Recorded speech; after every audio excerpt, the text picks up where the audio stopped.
నేనేమంటానంటే వారికి ఒక రైట్ హ్యాండ్, ఒక లెఫ్ట్ హ్యాండ్, ఒక ఫ్రంట్ హ్యాండ్ ఒకరిని పెట్టుకొని ఆర్గనైజేషన్ ఒక్క అడుగు కూడా ముందుకు పోనీయకుండా ఈ విధంగా తీసుకొచ్చారు. అంటే నేను ఏమంటానంటే ఇది ఏమైనా ప్రభుత్వం పైన జరుగుతున్న కుట్ర అనుకోవాలా, వీళ్ళు ఏమైనా బ్లాక్ షీప్స్ అనుకోవాలా, లేదా పాత ప్రీవియస్ మేనేజ్మెంట్ చేతులతో కలిపి అప్పుడు ఎన్నో స్కాములు జరిగినాయి. ఈ ఆర్గనైజేషన్ ఈయన చంపేస్తే ఇప్పుడు ఇక చనిపోయినప్పుడు ప్రీవియస్ స్కామ్స్ కూడా వెరిఫై చేయడానికి అవకాశం ఉండదు కాబట్టి ఆ విధంగా ముందుకు వెళ్తున్నారని నాకు డౌట్ వస్తుంది. నేను వైఎస్ఆర్సీపీ పార్టీతో చేతులు కలిపానని నేను అనట్లేదు, పార్టీలకు దీనికి సంబంధం లేదు. నేను అధికార యంత్రాంగం గురించే మాట్లాడుతున్నాను. గతంలో ఉన్న అధికార యంత్రాంగం ఏంటి, ఇప్పుడున్న అధికార యంత్రాంగం ఏంటి, మా సంస్థకు సంబంధించి వాళ్ళకి ఏమైనా చేతులు కలిపారని నాకు డౌట్ వస్తుంది. లేకపోతే ఈ దారుణం ఏంటి? ఇప్పుడు ఒకరు సమస్యలు ఎక్కడైనా సమస్యలు వస్తాయి. బిజినెస్ మనము ఒక 1000 కోట్లు టార్గెట్ పెట్టుకుంటే ఒక 200 కోట్లు 300 కోట్లు తగ్గొచ్చు, లేదా 400 కోట్లు తగ్గొచ్చు, 500 కోట్లు తగ్గొచ్చు. అసలు ₹1 కూడా రాలేదంటే, అసలు టార్గెటే పెట్టకపోతే, అసలు ప్రయత్నాలే లేకపోతే ఏం ఐఏఎస్ ఆయన దినేష్ గారు? Such a youngster.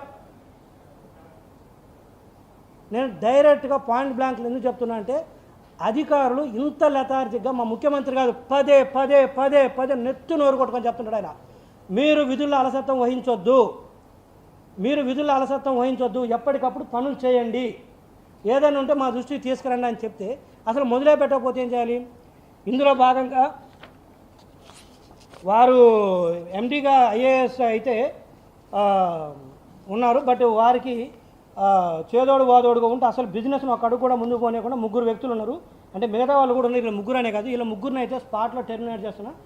ED HR గారు మేడం ఇమ్మీడియట్గా ఈరోజు ఈ 3 పేర్లు చదువుతున్నాను, వాళ్ళకి ఇమ్మీడియట్గా టెర్మినేషన్ ఇవ్వండి. అఫ్కోర్స్ సబ్జెక్ట్ 1 మంత్ నోటీస్ ఇవ్వండి, కానీ ఈ రోజు రేపు నాలా ట్రాన్స్ఫర్ చేసుకొని they should not be here.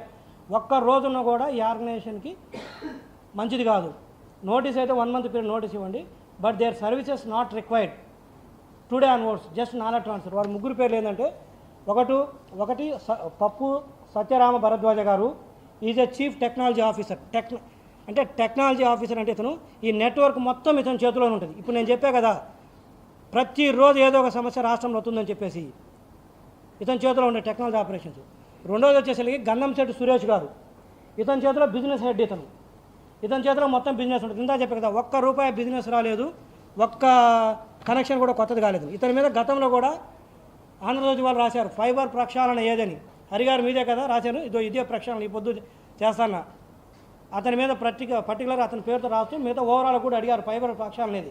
వాస్తవం చెప్పాలంటే మాకంటే ముందు, ప్రతిపక్షం కంటే ముందు కూడా హరిగారు ఆ రోజు ఆంధ్రజ్యోతిలో ఫైబర్ ప్రక్షాళన ఏదని చెప్పేసి అడగడం జరిగింది. సో ఈరోజు కొంత ఇంతకుముందు అయింది, ఇప్పుడు కొంత. 3వ వ్యక్తి పేరు మేడం శశాంక్ హైదర్ ఖాన్. ఇతను వచ్చేసరికి ప్రొక్యూర్మెంట్లో ఉంటూ గత మేనేజ్మెంట్లో ఎన్నో అవకతవకలు జరిగితే ప్రొక్యూర్మెంట్లో ఒక్క